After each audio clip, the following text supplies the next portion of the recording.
Shalom, selamat pagi. Wah, senang sekali bisa berjumpa dengan Anda sekali lagi di acara Kurenungkan Firman-Mu. Bagaimana kabarnya? Puji Tuhan kalau Anda tetap dalam keadaan baik. Ya, sekalipun persoalan bisa muncul silih berganti, asal satu ini, Anda pastikan bahwa Yesus masih ada di hatimu. Saya percaya hanya dekat Allah saja kita itu tenang. Menghadapi segala sesuatu dengan ketenangan yang dari Tuhan itu sangat berbeda. Karena itu penting buat kita untuk terus mendekat kepada Tuhan. Karena dengan mendekat kepada Tuhan, Dia akan mewahyukan hikmat. Dia akan mengajari kita, menuntun hidup kita. Itu yang membuat kita tenang. Dan jangan lupa sampai hari ini mujizat Tuhan masih berlaku bagi kita semua. Nah, untuk itu mari sebelum kita merenungkan firman Tuhan, kita berdoa dulu. Tuhan Yesus, terangi hati kami. Berbicaralah kepada kami lewat kebenaran firman-Mu. Sebab hanya melalui kebenaran firman-Mu iman kami bangkit. Dan kami boleh melihat perkara-perkara ajaib yang sedang Tuhan akan lakukan dalam hidup kami. Karena itu kami mau tetap tenang. Kami mau belajar firman-Mu. Bukan hanya berhenti pada sebab pengetahuan. Tapi firman-Mu itu akan menuntun kami kepada kemenangan bersama dengan Engkau. Terima kasih ya Tuhan. Terus bimbinglah kehidupan kami lewat kebenaran firman-Mu. Kami serahkan waktu ini semua dalam tangan-Mu. Di dalam nama Tuhan Yesus, hamba-Mu sudah berdoa. Haleluya. Amin. Amin. Nah, firman Tuhan pagi ini mari kita baca dalam Kejadian pasal yang ke-14. Kejadian pasal 14 ayat 12 sampai dengan yang ke-16. Saya akan bacakan buat saudara. Kejadian pasal 14 ayat 12 mulai. Juga Lot, anak saudara Abraham, beserta harta bendanya dibawa musuh. Lalu mereka pergi sebab Lot itu diam di Sodom. Kemudian datanglah seorang pelarian dan menceritakan hal ini kepada Abraham, orang Ibrani itu, yang tinggal dekat pohon-pohon terbantin kepunyaan Mamre, orang Amori itu, saudara Eskol dan Aner, yakni teman-teman sekutu Abraham. Ketika Abraham mendengar bahwa anak saudaranya tertawan, maka dikerahkannyalah orang-orangnya yang terlatih, yakni mereka yang lahir di rumahnya, 318 orang banyaknya, lalu mengejar musuh sampai ke Dan. Dan pada waktu malam berbagilah mereka, ia dan hamba-hambanya itu, untuk melawan musuh. Mereka mengalahkan dan mengejar musuh sampai ke Hoba di sebelah utara Damsyik. Dibawanyalah kembali segala harta benda itu, juga Lot anak saudaranya itu, serta harta bendanya dibawanya kembali. Demikian juga perempuan-perempuan dan orang-orangnya. Nah saudara, ini adalah peristiwa di Alkitab. Satu saat saudara Lot itu sebagai keponakan dari Abraham diculik oleh musuh. Saudara, Anda tahu kisahnya kan, ketika itu Abraham keluar dari rumahnya mengajak Lot keponakannya. Tuhan berjanji untuk memberkati Abraham, dan Abraham begitu diberkati oleh Tuhan. Karena Lot ini adalah orang yang ikut dengan Abraham, maka dia kecipratan berkat. Ya, dia juga diberkati oleh Tuhan. Nah, ketika berkat itu mulai melimpah, maka terjadilah sebuah persoalan. Apa itu, saudara? Ya, di mana kambing dombanya Abraham itu begitu banyak, juga Lot begitu banyak. Nah, untuk itu tanpa sadar mulai terjadi perebutan padang rumput sebagai makanan daripada kambing domba itu. Nah, sebelum para gembala kambing domba itu bertengkar, maka Abraham mengambil keputusan supaya mereka pisah saja. Mereka pisah saja. Abraham menawarkan Lot, kalau kamu ke sana, aku ke sini. Kalau kamu ke sini, aku ke sana. Lot diberi kesempatan untuk memilih dulu. Dan Lot, kata Alkitab waktu itu, melayangkan pandangnya ke lembah Yordan. Lembah Yordan itu memang begitu hijau. Lot mungkin merasa kalau aku pilih tanah itu, hewan-hewanku ini akan makmur, makanan banyak. Memang kelihatan mata bagus, tetapi Lot lupa lembah Yordan itu dekat dengan namanya Sodom dan Gomora. Di mana Sodom dan Gomora itu adalah dua kota yang begitu dosanya begitu matang di hadapan Tuhan, dan Tuhan ingin memukulnya. Lot tidak menyangka atau Lot lupa akan hal itu. Lot cuma menuruti keinginan matanya. Sehingga akhirnya Lot pindah di situ, maka terjadilah sebuah banyak konflik dan Lot itu punya banyak musuh. Nah, kisah Kejadian pasal 14 itu terjadi ketika musuhnya datang dan menculik Lot bersama dengan seluruh harta bendanya diambil. Lalu orang memberitahukan kepada Abraham, Lot keponakanmu itu diculik oleh musuhnya. Wah, waktu mendengar itu saudara, Abraham ini juga punya tanggung jawab moral karena ini adalah keponakannya. Ya, waktu mendengar itu akhirnya Abraham langsung mengerahkan 318 tentaranya. Dan 318 tentaranya itu mengejar musuhnya. Nah, pagi hari ini yang saya mau bahas buat Anda bukan soal Abraham, bukan soal Lot. Tapi yang saya mau bahas adalah 318 tentaranya Abraham. Nah, kita coba lihat siapa 318 tentaranya Abraham itu. Nah, coba kita baca sekali lagi ya. Coba lihat ayat yang ke 14. Ketika Abraham mendengar bahwa anak saudaranya tertawan, maka dikerahkannya lah orang-orangnya yang terlatih, yakni mereka yang lahir di rumahnya. 318 orang banyaknya, lalu mengejar musuh sampai ke Dan. Nah, saudara, Alkitab berkata ketika Abraham mendengar bahwa Lot telah diculik oleh musuh, Abraham langsung mengerahkan 318 tentaranya Abraham. Siapa 318 tentaranya Abraham itu? Yang pertama, mereka dikatakan mereka adalah orang-orang yang terlatih. Jadi 318 orang tentaranya Abraham adalah orang-orang yang telah dilatih. Mereka adalah orang yang terlatih di dalam segala hal, di dalam medan peperangan. Mereka ini bukan orang sembarangan. Mereka telah mengalami sebuah proses yang begitu luar biasa sampai mereka disebut terlatih. Saya percaya sebagai anak-anak Tuhan, tentara Tuhan, saudara dan saya adalah orang-orang yang harus punya mentalitas terlatih. Maksudnya apa? Terlatih itu apa artinya? Terlatih itu berarti begini, Anda telah melewati sebuah proses yang telah menimbulkan sebuah kualitas atau sebuah keahlian tertentu yang membuat Anda bisa mahir di area itu. Terlatih itu begitu. Jadi orang-orang yang terlatih adalah orang-orang yang lebih tertarik kepada sebuah proses daripada sekedar hasil. Itu terlatih. Kenapa saudara? Karena orang terlatih itu akan membuat mereka ini menjadi orang yang punya kualitas. Terlatih itu butuh proses. Hanya orang-orang yang tertarik kepada sebuah proses akan menjadi terlatih. Kalau tidak, orang ini tidak akan pernah mau. Makanya jangan heran Tuhan itu mengizinkan proses kehidupan itu terjadi buat hidup Anda. Supaya apa? Membuat Anda menjadi terlatih. Apa yang terlatih? Iman Anda terlatih. Pengharapan Anda terlatih. Bahkan kepercayaanmu juga menjadi kepercayaan yang terlatih. Anda telah melewati banyak proses. Makanya ketika proses Tuhan izinkan terjadi dalam hidup Anda, tidak semuanya proses itu jahat. Karena proses adalah cara Tuhan untuk membuat Anda itu terlatih. Karena itu begitu Anda mengalami proses baik dalam ekonomi Anda, kesehatan Anda, satu kedepankan, ucapkan syukur buat Tuhan. Lalu yang kedua, carilah kehendak Tuhan. Jangan terlalu terburu-buru untuk marah, ngomel, mengeluh dengan Tuhan. Jangan terburu-buru itu karena Tuhan sedang melatihmu supaya Anda menjadi seorang yang terlatih. Sehingga saya percaya ketika Anda menjadi orang yang terlatih, kekuatan hidupmu diperbaharui. Anda akan bertumbuh menjadi seorang Kristen yang dewasa dalam Tuhan. Karena apa? Anda adalah orang yang terlatih. Saya percaya ketika pasukan Abraham itu disuruh, mereka itu begitu cepat pakai cara mereka berpakaian, cara mereka mempersiapkan kudanya mungkin atau apa.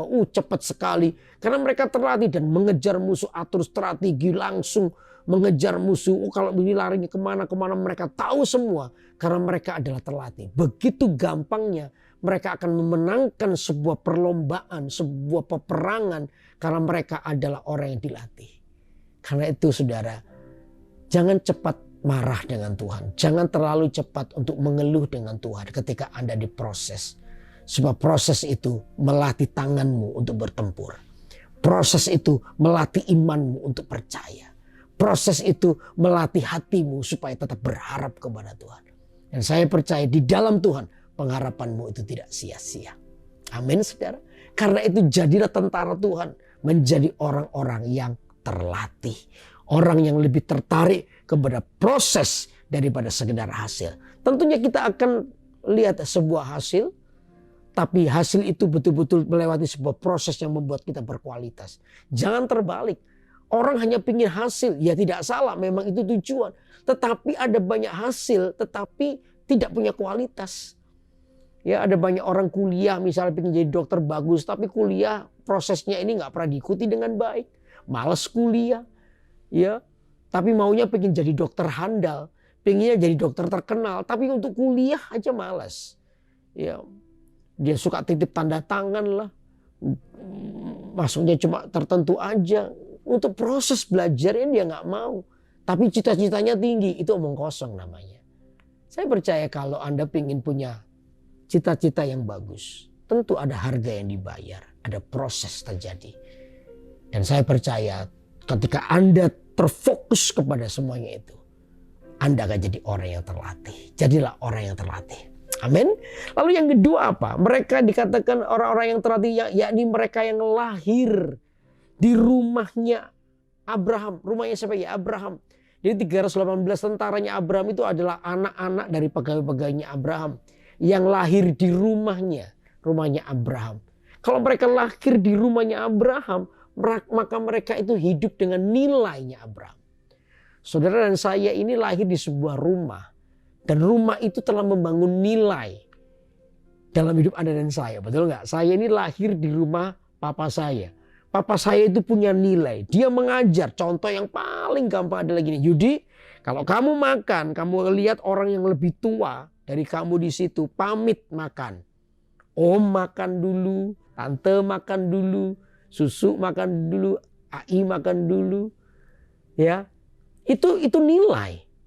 Dan itu diajarkan di rumah saya.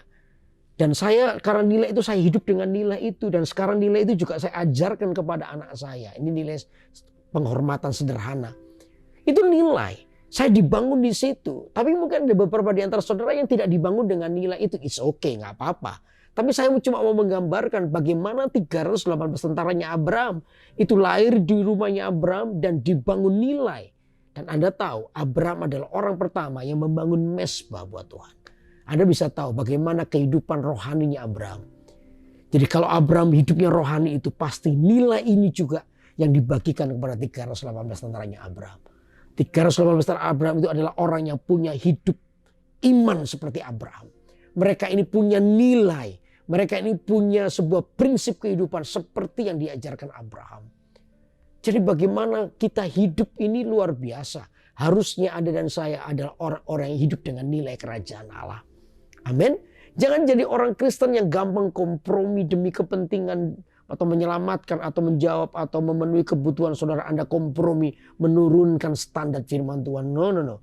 Firman Allah itu harus utuh dalam hidup kita. Baik atau tidak baik keadaanmu, firman Allah harus terus kita hidupi dengan kebenarannya. Standarnya tidak boleh turunkan. Itu nilai, itu prinsip.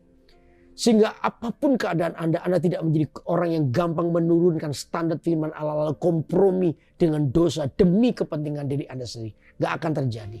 Kita akan tetap baik atau tidak baik keadaanku. Aku harus hidup dalam kebenaran firman Allah. Itu hidup dengan nilai. Tentara Tuhan harus hidup dengan prinsip atau nilai kerajaan Allah. Amin. Lalu yang ketiga apa? Kalau Anda baca seterusnya. Ayat 15. Dan pada waktu malam berbagilah mereka, ia dan hamba-hambanya itu untuk melawan musuh. Mereka mengalahkan dan mengejar musuh sampai ke Hoba di sebelah utara Damsik. Dibawanya lah kembali segala harta benda itu. Juga Lot, anak saudaranya itu, serta harta bendanya dibawa juga kembali. Demikian juga perempuan-perempuan dan orang-orangnya. Saudara, kalau Anda baca ini, ya tentaranya ini dari Hoba sampai ke Dan, ya terus akhirnya mengejar musuhnya, tidak pernah berhenti. Orang ini Orang-orang ini adalah kalau saya baca, kalau saya lihat ya, tempatnya Abraham sampai ke Hobak, sampai ke mana tadi, ke Dan, itu cukup jauh dan kita tidak tahu alam apa yang mereka lewati. Di tengah-tengah jalan mereka bisa ketemu dengan binatang buas. Mereka bisa melewati sungai yang begitu deras atau dalam, saya juga nggak tahu. Tapi mereka melewati tempat-tempat yang tidak mudah. Tapi sikap ini yang mereka miliki apa? Mereka adalah tentara Abraham yang tidak pernah menyerah dengan keadaan. Mereka itu tidak pernah menyerah dengan keadaan. Mereka adalah orang yang terus menyelesaikan tugas, tanggung jawab yang dipercayakan sampai selesai. Dan itu yang membuat mentalitas mereka begitu kuat. Saudara, saya juga berkata buat diri saya. Ya, seperti Yesus berkata, makananku ialah melakukan kehendak Dia yang mengutus aku dan menyelesaikannya. Itu penting. Kalimat dan menyelesaikannya itu penting. Ya, saya selalu berkata buat diri saya, Yudik, bersyukur kamu hari ini berada dalam kehendak Tuhan. Kamu dipanggil sebagai hamba Tuhan dan kamu melakukannya. Cuman satu ini yang harus kamu ingat. Dan kamu harus menyelesaikannya. Kamu belum selesai. Saya selalu berkata buat diri saya, Yudik, kamu belum selesai. Kalau kamu gak jaga-jaga, anytime kamu bisa jatuh. Makanya kamu harus terus menjadi orang yang jangan menyerah dengan situasimu. Teruslah berlari pada panggilanmu. Teruslah berlari kepada kehendak Tuhan. Selesaikan kehendak Tuhan dalam kehidupanmu. Tidak boleh menyerah di tengah jalan. Mungkin ada banyak persoalan yang kita bisa alami. Dan persoalan itu membuat kita tidak percaya lagi dengan Tuhan. Bahkan persoalan itu bisa membuat kita ini meninggalkan Tuhan. Kalau kita tidak hati-hati. Tapi hari ini kita pagi ini diingatkan. Milikilah mentalitas prajuritnya Abraham. 318 tentaranya Abraham ini. Yaitu tidak pernah menyerah. Dia menyelesaikan tugasnya apa itu? Bawa Lot kembali. Seluruh harta bendanya dibawa kembali. Pulang. Ya, dilepaskan mereka dari semua musuh-musuhnya yang menculiknya. Dibawa kembali pulang. Sampai selesai. Mereka gak peduli apapun yang mereka alami. Tapi mentalitasnya apa? Menyelesaikan sampai akhir. Saudara dan saya belum selesai. Kita ini masih dalam namanya perjalanan iman. Karena itu jangan menyerah di tengah jalan. Apapun yang Anda alami, selesaikan sampai akhir. Saya percaya Tuhan menyertaimu. Dia akan memberi yang terbaik buat Anda. Amin, amin. Karena kita tuh memiliki Allah yang besar. Allah yang selalu menepati janjinya buat hidup kita. Apa yang difirmankan selalu dikenapinya. Karena itu jangan takut, tetap berjalan bersama dengan Tuhan. Tuhan menyertai Anda. Haleluya. Mari kita nyanyikan satu pujian ini. Aku punya Allah Tuhan yang besar. Aku punya Tuhan yang besar, yang telah berjanji dan sanggup menggenapi. Imanku bersepakat percaya kuasanya. Ku terima sekarang kemenangan darimu. Aku punya Tuhan yang besar, yang tak berjanji dan sanggup menggenapi. Imanku bersepakat percaya kuasanya. Ku terima sekarang kemenangan dari. Boleh lebih tinggi lagi? Haleluya, katakan dengan iman. Aku punya Allah yang besar. Aku punya Tuhan yang besar, yang telah berjanji dan sanggup menggenapi. Imanku bersepakat percaya kuasanya. Ku terima sekarang kemenangan darimu. Boleh gak sekali lagi dengan iman katakan, aku punya Tuhan yang besar, yang telah berjanji dan sanggup menggenapi. Imanku bersepakat, percaya kuasanya. Ku terima sekarang kemenangan darimu. Ku terima sekarang, mari katakan. Ku terima sekarang kemenangan darimu. Oh, ku terima sekarang kemenangan darimu. Mari kita sembah Dia, nyanyikan kemenangan, sebab Tuhan menyertai. Oh, ini hidup kami Tuhan, kami bawa di hadapan-Mu, menyembah-Mu Tuhan dengan segenap hatiku. Oh, oh, oh, oh. Hiaralah matakan darahmu.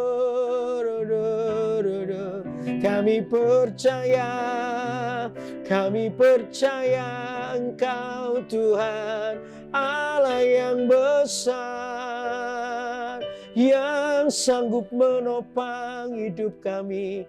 Tiap janji-Mu digenapi ya Tuhan, setiap janji-Mu digenapi.